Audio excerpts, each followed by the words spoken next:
صل على محمد وآل محمد. اللهم صل على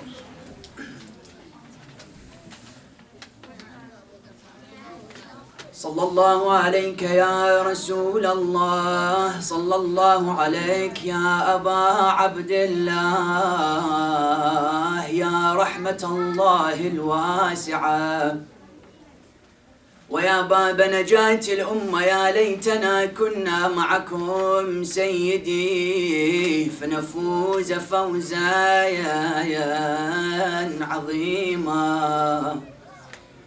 قال الله العظيم في محكم كتابه الكريم وقوله الحق وهو أصدق الصادقين وأحسن القائلين. بسم الله الرحمن الرحيم. اتل ما أوحي إليك من الكتاب وأقم الصلاة إن الصلاة تنهى عن الفحشاء والمنكر ولذكر الله أكبر والله يعلم ما تصنعون. صدق الله العلي العظيم. My respected brothers and sisters in Islam, I bid you all assalamu alaikum wa rahmatullahi wa barakatuh. There is no doubt in the discussion of the importance of salah that putting the Quran even on aside and looking at the narrations which emphasize heavily on the importance of salah, you'll notice that Rasulullah sallallahu alaihi wasallam would come forward with narrations such as as-salatu mi'rajul mu'min. Salah is the ascension of the believer. That just as Rasulullah had a mi'raj to Allah subhanahu wa ta'ala, where Allah comes and says, Bismillah ar-Rahman ar-Rahim, Subhana alladhi asra bi'abdihi laylan min al-masjid al-harami ila al-masjid al-aqsa alladhi barakna. Allah subhanahu wa ta'ala says there was a mi'raj for the Holy Prophet of Islam, from Masjid al-Haram to Masjid al-Aqsa. What this mi'raj consists of is a different discussion. Yeah, we know he reached the heavens and Allah showed him the mysteries of this world and the mysteries of Akhirah. That just as the Prophet had that mi'raj, the mi'raj of the believer is when he prays Fajr, when he prays Dhuhr, when he prays Maghrib, when he prays Isha. That these 4 rak'at aren't seen simply as 4 or 5 minutes of the existence of insan. Rather, they're seen as a journey to Allah subhanahu wa ta'ala. Hence, you'll notice when you come back, what do? You shake the hand of the human being. When do you typically shake the hand of someone? When you come back from a journey. I've missed you. How are you? May Allah bless you. تَقَبَّلَ اللَّهُ أَعْمَالَكُمْ. You've come back from a journey. That mi'rajul mu'min is salah. On another level, the narration comes and says that salah is so vital. إِن قُبِلَتْ قُبِلَ مَا سِوَاهَا وَإِن رُدَّتْ رُدَّ مَا سِوَاهَا. The hadith comes and says salah, once salah is accepted, sometimes you'll see the greatest believer, charity like no other. His name is mentioned all the time in the charity events. When it comes to, for example, fundraising dinners, he's there. He's the one donating. He's the one making the masjid alive and healthy and prosperous and ongoing. Yet you'll notice his salah has problems. Allah, or the hadith comes and says, salah is so vital that if salah is accepted, everything else will be accepted. If salah is denied by Allah subhanahu wa ta'ala, then everything else will be denied. Then how important are these 3 minutes of salatul subuh? It puts everything else in jeopardy or it elevates everything else. Therefore, the importance of salah is something known and something always emphasized in our communities and in the Islamic Ummah in general. Yet the purpose of salah typically isn't emphasized upon. And this is what I seek to look at today. Why? Because the purpose of salah is what drives the human being to pray. A lot of times we'll tell our sons or our daughters or our children or our friends, pray. We'll tell them how to pray. That's excellent. That's amazing. The how is always emphasized. Fiqh, this is haram, this is halal. How do I pray? The why is lacked unbelievably in our communities. Why does the human being pray? Sometimes she has to force her child to wake up to pray. I'm forcing you to wake up to do these certain acts of how to pray. Give him the why of salah, next day he'll be the one waking you up. In other words, once the insan has the why in his mind, that's what drives him. Imam al-Hussein alayhi salam on the 10th of Muharram, he knew why he was fighting. Therefore, if it's 70,000 versus 30 or 1 versus a million, it didn't make a difference in the eyes of Imam al-Hussein alayhi salam. Because the Imam had a why that drove him to do what he did. What was his why? قُلْ إِنْ كَانَ دِينُ مُحَمَّدٍ لَمْ يَسْتَقِمْ إِلَّا بِقَتْلِ يَا سُيُوفْ خُذِينِي. Abu Abdullah al-Hussein alayhi salam says, if the religion of Muhammad, salawatullahi wa salamu alayhi, Muhammad, wouldn't be established unless through my death, then O swords, come and take me away. In other words, the Imam alayhi salam had a why. I am irrelevant. I give myself for the religion. Yazid, what did he do? Imam Hussein was willing to annihilate himself for the religion. Yazid wanted to annihilate the religion for himself. It's quite a big difference between the two. One saw himself as a bridge to maintain it. One saw anything else as a means to maintain himself, his own dignity, his own honor, and his own pride. In other words, why Salah important is known. The narrations and the notions within the Quran and the lectures that have been presented have been clear. What is the purpose of Salah has been lacked in our communities. And this is what I want to look at today. When you come to the Holy Quran, chapter 29, verse 45, Allah subhanahu wa ta'ala comes and gives us very clearly the purpose of the Salah. Saying, Bismillah ar-Rahman ar-Rahim, the verse in which I began with, Bismillah ar-Rahman ar-Rahim, Itlu ma uhiya ilayka min al-kitabi wa aqim as-salah. Ya Rasulullah, tell the people what I revealed to you in the book. Wa aqim as-salah, establish Salah. Now, what's the difference between establishing Salah and just praying? Allah didn't say just pray. He could have said, Sallu Salah, for example, pray the Salah. He said, Aqim as-Salah. What's the difference between establishing and praying? Establishing, there's a difference. When you establish Salah, you're taking all of the elements of a successful Salah into consideration, which I'll speak about the elements. وَأَقِمِ الصَّلَاةِ. Allah subhanahu wa ta'ala then says, إِنَّ الصَّلَاةَ تَنْهَى عَنِ الْفَحْشَاءِ وَالْمُنْكَرِ. What a verse. Salah prevents you from fahsha, from indecency, and munkar, wrongful actions. وَأَقِمِ الصَّلَاةِ إِنَّ الصَّلَاةَ تَنْهَى عَنِ الْفَحْشَاءِ وَالْمُنْكَرِ. Then Allah subhanahu wa ta'ala ends by saying, وَلَذِكْرُ اللَّهِ أَكْبَرُ وَاللَّهُ عَلِيمٌ بِمَا تَصْنَعُونَ. 29:45. This verse, Allah comes and gives you the purpose of the Salah, saying, إِنَّ الصَّلَاةَ تَنْهَى عَنِ الْفَحْشَاءِ وَالْمُنْكَرِ. Salah prevents you from evil doing. First question, how does Salah prevent me from doing bad? Is the first question. Ulama come and speak about a state which is known as malaka within the human being. Salah comes in, gives you malaka. What is malaka? They come in, they give you three different stages. The first one is hal. The spiritual state of the human being can be seen in three different levels. Hal, number one. Hal is what? Some ulama have given the example of a coal. You put the coal in the fire for about 30 seconds. You take it out. What's going to happen to the coal? The outside is barely warm, correct? That's hal. He's barely touched. Sometimes you'll notice some people when they listen to a lecture, they leave, they're inspired. It fades away after 5 minutes. Hal. The outside has been barely heated. The second stage, they say, is the medium stage, which is what? You put it in, just the outside is completely heated. The inside is cold, the inside is freezing. The outside, this fades in time, but it's better than the hal. The outside has been influenced completely. Third stage is malaka. Malaka is what? Completely inside he's clean, outside he's clean. Ma'soom is what? When he would say La ilaha illallah with his outer tongue, the tongue of his heart is also saying La ilaha illallah. When Ali ibn Abi Talib was struck, he wasn't praying, and once he finished Salah, he expressed something other than submission, which Salah is supposed to induce within the heart of the human being. He was struck, what did he say? Fiztu Rabbil Kaaba. I've won. Why? Because his inside and his outside are parallel. In other words, an imam is clean from the outside and inside. Taqiyya, side note, taqiyya is when the outside expresses dirt, but the inside is clean. Nifaq is when the outside is clean, but the outside expresses dirt. Malaka is when outside and inside are completely parallel with one another. Salah comes and does what? Salah comes and gives you the status of malaka.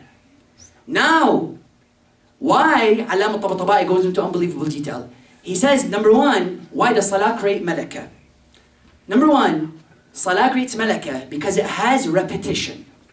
You notice Islam it holds on to this notion of repetition. You're not going to pray once. There's a cyclical nature to what? To practices in this religion. A Christian, you can pray whenever you want. How you want to pray, when you want to pray, in what condition you want to pray. You're free for all. Islam came and said, no, there's a cycle. Fajr. You have to wake up. You like it, you don't like it, you have to wake up. You're not going to stop there. Dhuhr, Asr, 5 times. That's why in Islam, we say it's okay to separate the 5 because this cyclical nature is positive. It's not a button and I press it. Maghrib is 3. Dhuhr is 4. Subh is 2. Ya Allah, make it all one. No. There's a cyclical nature to the human being. Let me go around the Kaaba once. No. 7 times. This cyclical nature within the religion creates repetition. Repetition comes and creates this malaka. It solidifies the effects of salah within the heart of the human being. It's a vital notion. Not only is it going to tell you pray once, pray multiple times, so that it becomes hard. You work out once, that's excellent. You'll notice when you work out, you come back, you feel your muscles feel tense. It goes away after a week or so. Those who are consistent are the ones who have the bodies that are revered and the bodies that are envied and looked up to. Why? Because he's consistent in his physical exercise. Allah subhanahu wa ta'ala came and said, I'm not going to tell you to pray once, 5 times, so that this repetition creates malaka. So number 1, how does salah create malaka? Number 1, repetition. Number 2, what does it solidify? I said it solidifies something. What does it solidify? It solidifies remembrance of Allah. Allama Tabatabai makes an unbelievable point, rahmatullahi alayhi. He says it comes and solidifies remembrance of Allah. Salat tanha an al-fahsha wal-munkar. It prevents me from wrongful and indecent conduct. How? Creates malaka. How does it create malaka? Number 1, repetition. Number 2, remembrance of Allah. Why do we sin? As human beings, why do we sin? The further the further man is from Allah, the more he begins to sin. Ghafla. Ghafla is what? Ghafla is when you're weak. You close your eyes, you fall asleep a bit. Shaitan strikes you. Shaitan is a smart guy. When you look at Shaitan, when does he strike the human being? He doesn't strike him when he's in the masjid listening to a lecture, who has the Quran up in his hand, dua, labbaik Allah, and hajj. No. He comes and strikes you when you're by yourself in the house. He comes and strikes you when you have the opportunity to do haram and nobody's looking at you. In other words, it's like a deer. When do you strike the deer? If you have hunters in this room, a hunter would know that when you see a deer, you're not going to attack the deer when it's looking at you eye to eye, telling you, let's go, homie, let's fight. No, that's typically not when the deer, you're going to attack it. You attack the deer when the deer is in ghafla. It's busy eating. Strike it, you kill it. Shaitan is a smart guy. Shaitan doesn't work. You're looking at him eye to eye, he's going to come and attack you. He knows you lose. إِنَّهُ عَدُوٌ لَكُمْ فَاتَّخِذُوهُ عَدُوًا. Once you make eye to eye contact with him, you're not going to fight him because you know he's your enemy. Shaitan is going to come to you the minute you finish salah. He's going to come to you. And when do you know the human being? You don't know the human being while he's, for example, praying. You know him after he finishes salah. Not during Muharram, after Muharram. Not when he's speaking to the people about Islam. Once he finishes, well, how is his conduct? Rasulullah, people were only impressed by him when he would give a lecture. You don't know human being when he gives a lecture. You know human being after he gives the lecture. Rasulullah would say something, and after it he would manifest the teachings in which he just said. Give me your attention on this vital point. Rasulullah, they come and they explain him they would come to Aisha, the wife of the Prophet. She would tell him, Ya Rasulullah, or they would ask her, Ya Aisha, what's the conduct of Rasulullah? Explain to us the characteristics of this man. She would say, كَانَ خُلُقُهُ الْقُرْآنِ. His character was Quran. يعني Rasulullah not only said Quran, he himself was Quran. Ali ibn Abi Talib, أَنَا الْقُرْآنُ النَّاطِقِ. I'm the speakable Quran.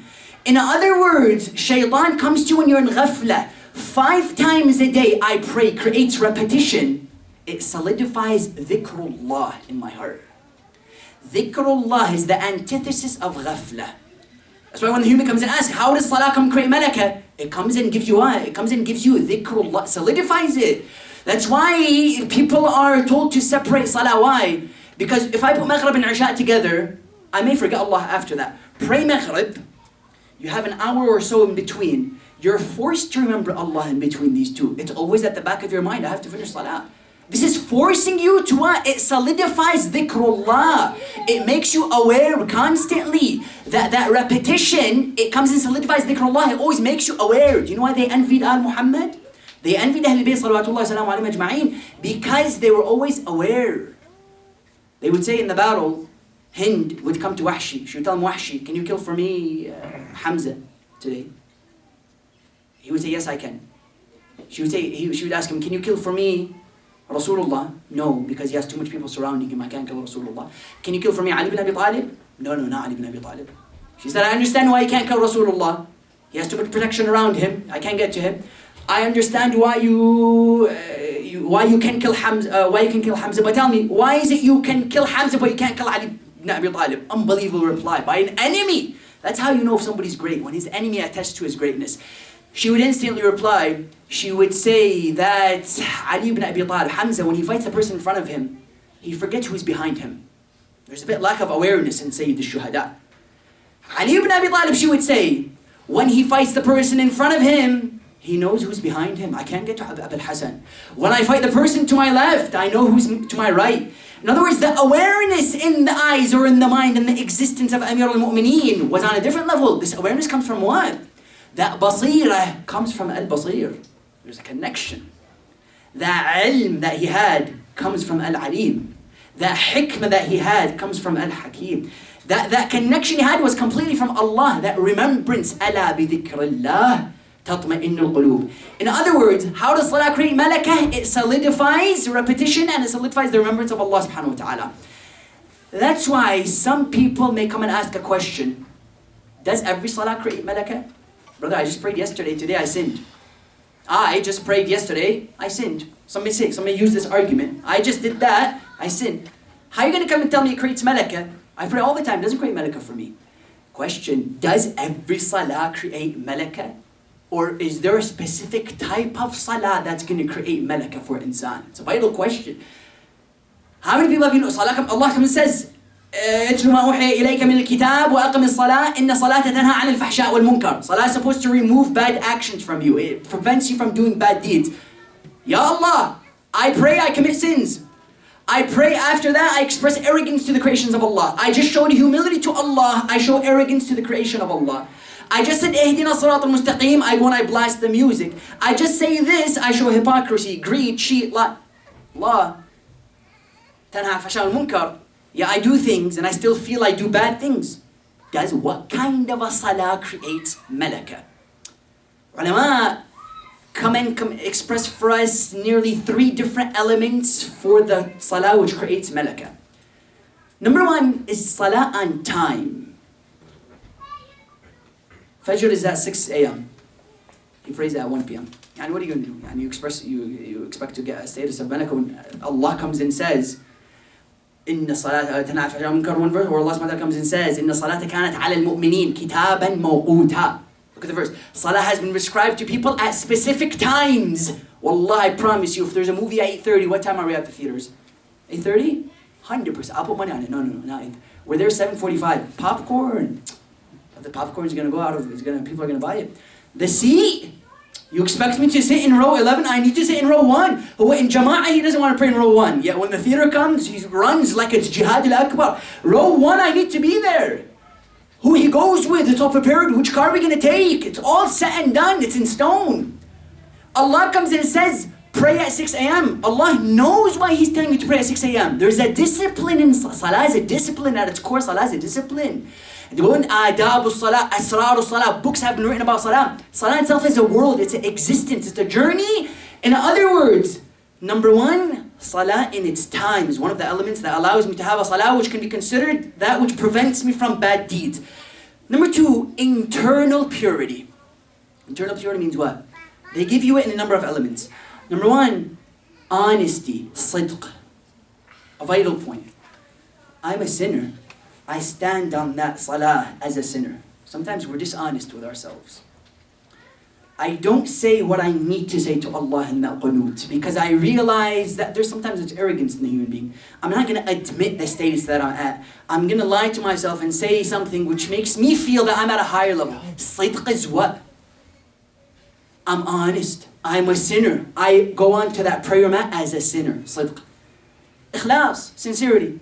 اهدنا الصراط المستقيم. Guide me to the straight path. He means it when he says اهدنا الصراط المستقيم.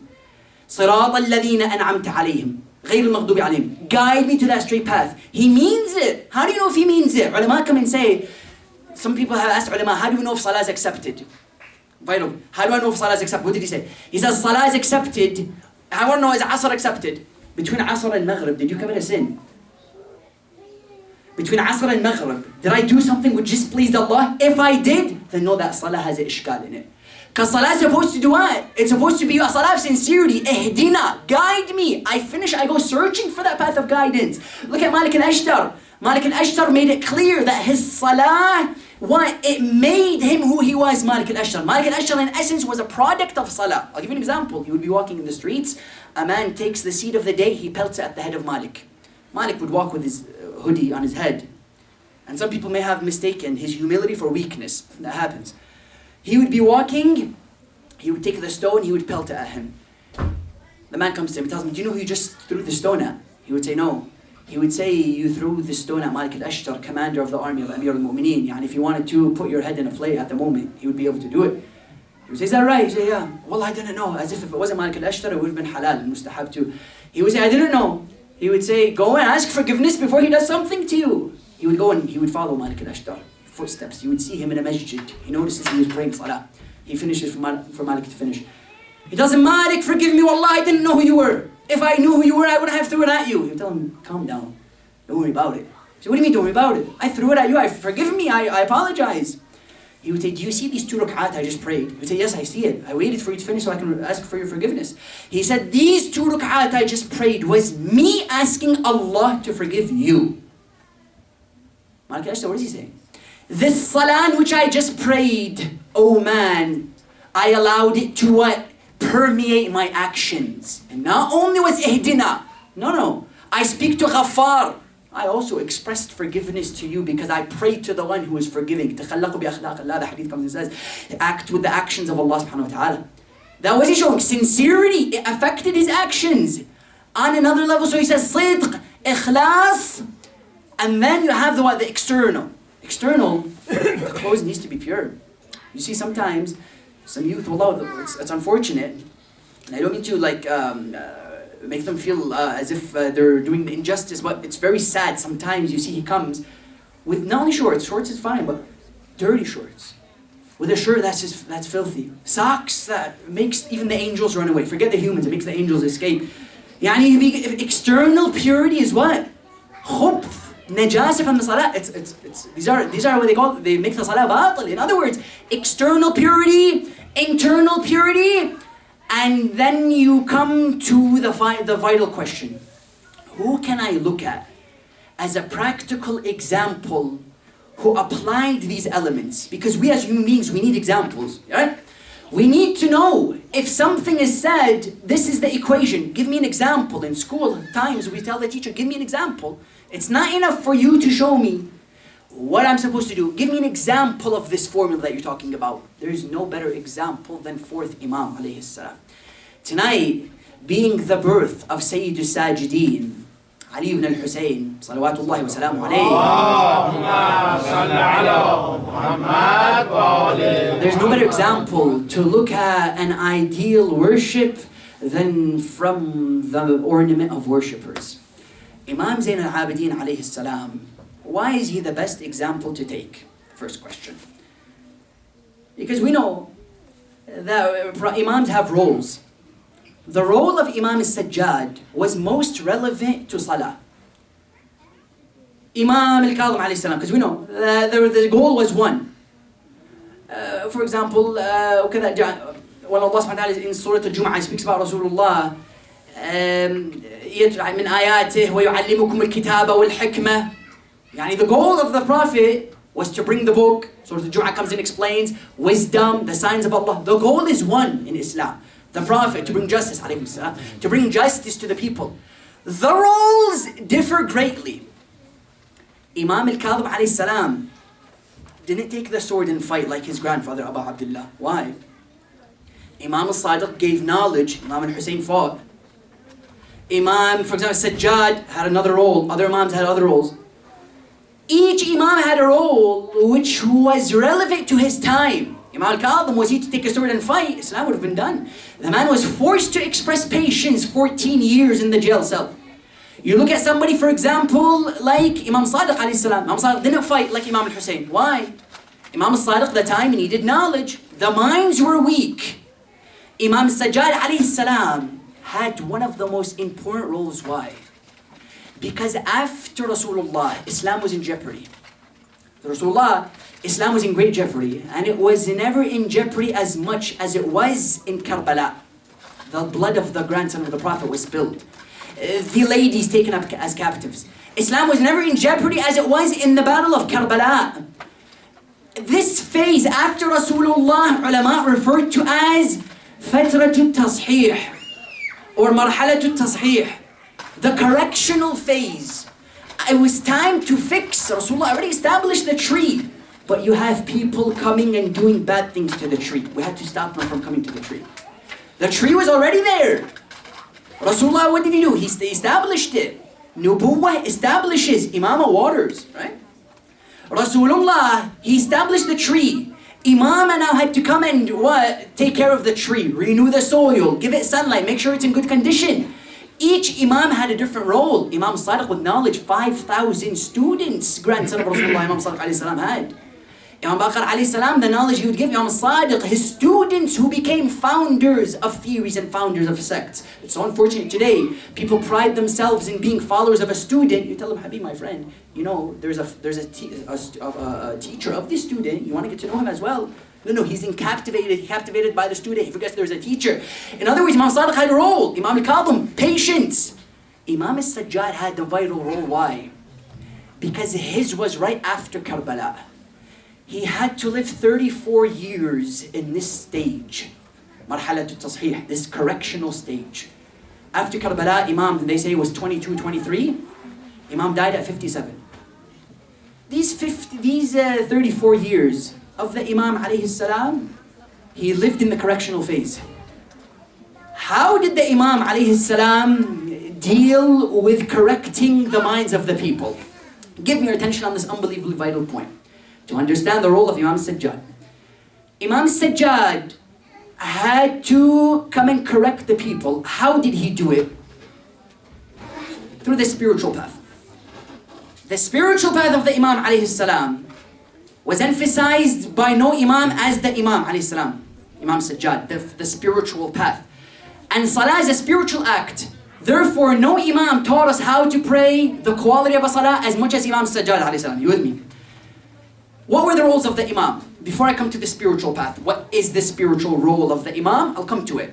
Yeah, let me give you a number of his roles before I come to the spiritual. Number one, the economic role of Imam Sajjad alayhi salam. Imam Sajjad, a lot of times you'll hear dua. Imam had the economic role. I'll come to the other roles. Economic role in what way? Before the spiritual role, it's unfortunate we limit him to just a man who brought forward dua. The man was a revolution in himself. Of course, each Imam's vital point, each Imam was able to do everything. Imam al-Kadhim was as good as a fighter as Abu Abdullah al-Hussein. Imam al-Hussein had as much as patience as Imam al-Kadhim. Yet they would come to the Imam, they would tell him, مَتَى يَظْهَرْ قَائِمُكُمْ?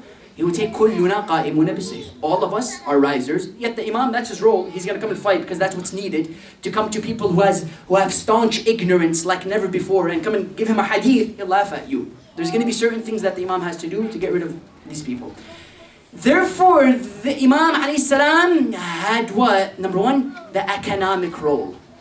After the death of Imam Sajjad alayhi salam, they noticed 100 houses had nobody to feed them anymore. 100 houses did not have anyone to feed them anymore. In what way? Imam Sajjad, in the middle of the night, he would put the bag of bread on his back and he would go to the needy of Medina and feed them. Forget the dua. The dua will come. Imam had an economic role. In what sense? The needy, he would go and feed them. Abu Hamza al-Thamari would say that Imam Sajjad alayhi salam, he would go to the people and he would put bread in front of their houses. He died, people were crying. They would be saying, where is the sustenance that used to come to us? Where is the bread? They would see the Imam, when they were washing his body, salamullahi alayhi, they would see marks on his back. They would say, what are these marks? Was the Imam, somebody torturing him? No. These were marks from the bags of bread that the Imam alayhi salam used to carry. That this economic role, put the dua on the side, the economic role of the Imam alayhi salam, Of course, before Medina, come to the spiritual, before Medina, he had a role in Sham, of course, the media role, in which he would stand in front of the court of Yazid and he would defend the religion of Islam. Therefore, it's two phases, Sham and then Medina. Sham was the media role, Medina, number one, economic role. Number two, the educational role. Educational role is what? The knowledge that Imam alayhi salam was unprecedented that he gave forward. Risalat al-Huquq, 51 rights. Risalat al-Huquq comes and gives me. My ear, does it have a value in this religion? Imam comes and gives you the right of your ear. The right of your mouth. The right of your tongue, for example. The right of your stomach. The right of your father. The right of your mother. Read this unbelievable Risalah. The right of your eyes. He says it's the right of your eyes that you don't look at that which is unacceptable. Huh? In a society like this today, one of the most difficult things is just to protect these eyes. Today you go, you see a billboard, and you see a product being sold. I promise you, the female sitting next to the product isn't wearing a chador. She's not wearing a chador. She's in a state which really puts your eyes in jeopardy. 24/7, our ears, and for goodness sake, you walk into a gas station, what's going to happen? You walk in the gas station, music is being blasted. You may say this is simple. No, slow. And anybody who thinks at the moment when I said that, it's simple, this is the biggest proof we've been desensitized to these little things that take place in our society. Imam came and gave the Risalat al-Huquq, the right of your eye, that you don't look at that which is haram. The right of your tongue, you only use it to say that which pleases Allah subhanahu wa ta'ala. In other words, the Imam came forward with the educational role. Number two. Number three, Imam came with the spiritual role. Give me your attention. Spiritual role, the Imam came with 25 different supplications of the munajat of Zayn al-Abidin. Munajat al-Shakin, munajat al-Raghibin, munajat, for example, al-Shakirin. Munajat after munajat. 25 different supplications. Have we read the supplications that the Imam alayhi salam has brought forward? Makarim al-Akhlaq. Sometimes people ask, what's my character as a mu'min? Dua Makarim al-Akhlaq is possibly the most effective dua that can tell you how a character of a mu'min is supposed to be. Quran doesn't go into detail at times. Dua, Imam showed us that dua isn't only supplication, it's a school. Wallah, it's a school. It's a journey in itself. Aqa'id, he taught it through dua. Ahadith through dua. He gave you religion in a capsule called dua. In other words, the Imam alayhi salam, he came and he gave Makarim al-Akhlaq. Sahifatu Sajjadiyah. Psalms of Al-Muhammad, they call them Zabur Al-Muhammad. Sahifatu Sajjadiyah. For example, other du'as such as the Imam alayhi salam came forward with, we mentioned for you Munajat, the 25, Makarim al-Akhlaq, Sahifat al-Sajjadiyah, the spiritual role. Yeah, when you come, therefore, the spiritual role was only emphasized, nobody emphasized upon it like Imam Zayn al-Abidin alayhi salam. Hence, when we come in, we want to see a practical example of the successful elements of a salah, which makes my salah a salah of malaka, which makes my salah one that prevents bad, fahsha and munkar. We come and we see, how did Imam Zayn al-Abidin alayhi salam apply these elements which makes my salah? Because we said not every salah is a salah of malaka, correct or no? Not every salah is a salah that tanha an al-fahsha wal munkar.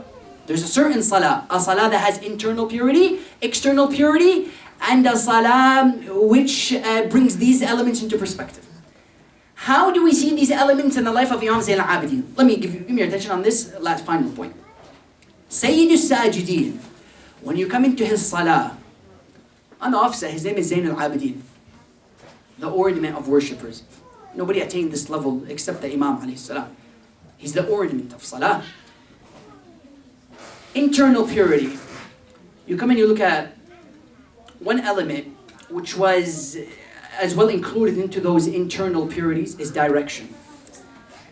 When viewing stands, there's something called tawajjuh. Alam al-Tabatabai, rahmatullahi ta'ala alayhi, this scholar, he comes and he says, tawajjuh, direction in salah is what? My soul and my body are directed towards the field of Allah subhanahu wa ta'ala. There's a sense of direction. I want to go from here back to the hotel.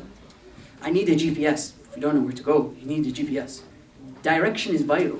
I can't get to my destination if I don't have direction. قُرْبَةً إِلَى اللَّهِ تَعَالَى. Every salah I'm going to say, I have to say, if you don't say it, has to be your niyyah. قُرْبَةً إِلَى اللَّهِ تَعَالَى. What does this do? Direction. They say Imam Zayn al-Abidin before salah, they would say, before salah, this is pre, we're not even getting into salah yet. before Salah, they would see him trembling, salamullahi alayhi. They would tell him, Ya Imam, why are you trembling? He would say, do you know that I'll be standing in front of the king? Look at the direction in the life of the Imam alayhi salam. They say that Imam, Abu Hamza Thamani comes and says, we would see the Imam trembling, we would see him pale, we would see him in a state we've never seen the Imam before. To the extent that the hadith of Imam al-Baqir alayhi salam comes and says, when you see the Imam, he was as if a tree standing. We wouldn't see him moving. Imam Baqir comes and says. That direction in what sense? That the Imam knew who he was standing in front of. Knowing who I'm standing in front of is one of the firstly and most effective principles to apply in a successful salah. People come and say, I pray, I don't feel it. Direction number one, knowing who I'm standing in front of. They say, اعبد الله كأنك تراه. Hadith comes and says, worship Allah as if you see Him. If you don't see Him, then know that He sees you. I know who I'm standing in front of, number one. Number two, sincerity. They say that the Imam alayhi salam, sincerity in what sense? Imam, they say he would pray 1,000 ruk'ahs, and at the end of the salah, hadith, wallah, when I heard this hadith, it gave me shivers down my spine. He comes and he says, the Imam alayhi salam, Imam would pray his salah, 1,000 ruk'ahs in the night time. How is this sincerity? Because the Imam is showing us that he practices what he preaches. Because sincerity is what? You say something and you do it. The Imam is coming and saying, not only am I going to give you the munajat, could you imagine the Imam gives you munajat and he himself doesn't do these extra salahs that he speaks about? Sincerity in what sense? The Imam ﷺ came and gave you all of these teachings that he applied it. The Imam, wallahi, it makes you cry, this hadith. He would pray 1,000 ruk'ahs, and the hadith comes and says, he would crawl to the bed like a child once he finishes his salah because he can't make it to his bed. He would crawl to his bed as a child because he can't make it to his bed. Sincerity, honesty. Abu Hamza al-Thamani comes and says that the Imam alayhi salam, he would be praying until his feet would get swollen. He would come to him. He would tell him, Imam, just to remind you in case you don't know, do you know that people go to hell if they don't love you, and people go to heaven if they do love you? He would say, I realize this. He would say, why are you praying so much? Look at the Imam. He says, shall I not be a thankful servant? Honesty is what? Honesty is to say, I know I've been blessed. This is the case of the Imam. I know I've been blessed. Therefore, I'm gonna approach the sajjadah as one who has been blessed. There's honesty. I know I've been blessed too much. I don't deserve these. I'm gonna approach it as a thankful one. As what should we be doing? I know I'm a sinner. I approach the sajjadah as a sinner.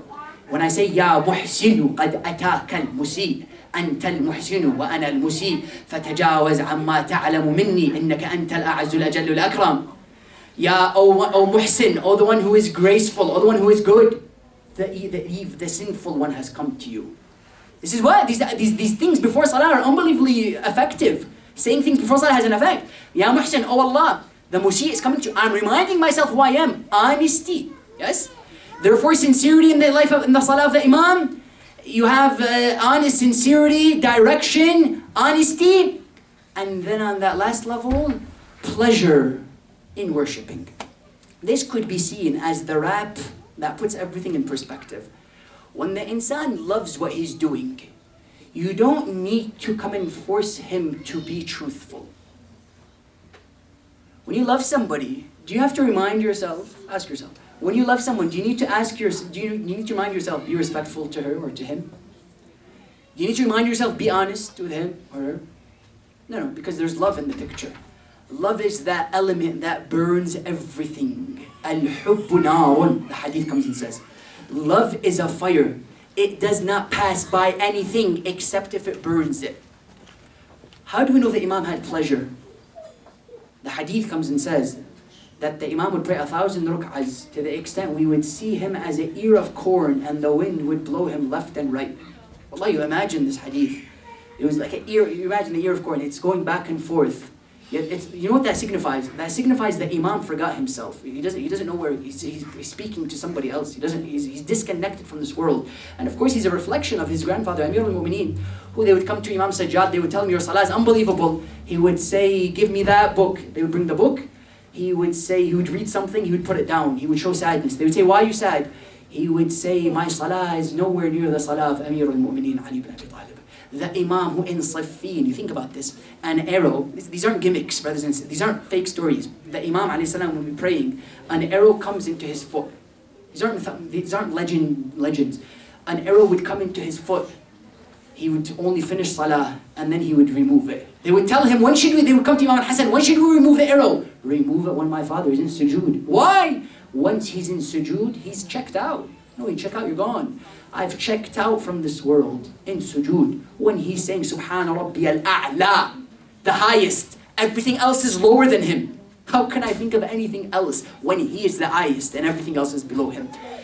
This shows that the Imam had pleasure in his salah. Therefore we ask Allah Azza wa Jal to be ones who are able to apply the elements that Imam Sajjad alayhi salam applied, so that our salah can be a salah which is a reflection of 29:45, which says, "Itlu ma uhiya ilayka min rabbik wa aqim as-salah.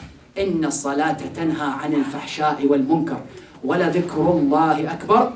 Wallahu 'alimun bima tasna'un." So that the salah which I express and demonstrate is a salah which can be one that prevents me indeed from wrongful deeds and indecent actions. Bismillahir Rahmanir Rahim. اللهم صل على محمد وآل محمد. اللهم اجعل في قلبي نورا وبصرا وفهما وعلما وحكمة وصبرا إنك على كل شيء قدير. This is a blessed time, brothers and sisters, and Amma Yujib is effective when it's in the presence of the wilada of an Imam. 5 times altogether with the loudest of our voices. Bismillahir Rahmanir Rahim. Amman yujibul wa yakshifu as-su'. Amman yujibul mudtarra idha da'a wa yakshifu as-su'. Amman مضطر إذا دعا ويكشف السوء. أمن يجيب المضطر إذا دعا. One more time. أما يجيب المضطر إذا دعاه ويكشف السوء. يا كاشف السوء اكشف السوء عنا يا الله. اللهم شافي كل مريض بحق مريض كربلاء زين العابدين. اللهم انصر الإسلام والمسلمين وانصر الإسلام والمسلمين. اللهم انصر الإسلام والمسلمين برحمتك يا أرحم الراحمين، والاستجابة الدعاء ودفع البلاء وقضاء الحوائج وقبول الأعمال وتعجيل فرج مولانا صاحب الزمان. نقرأ سورة الفاتحة مسبوقة بالصلاة على محمد وآل محمد. اللهم صل على محمد وآل محمد.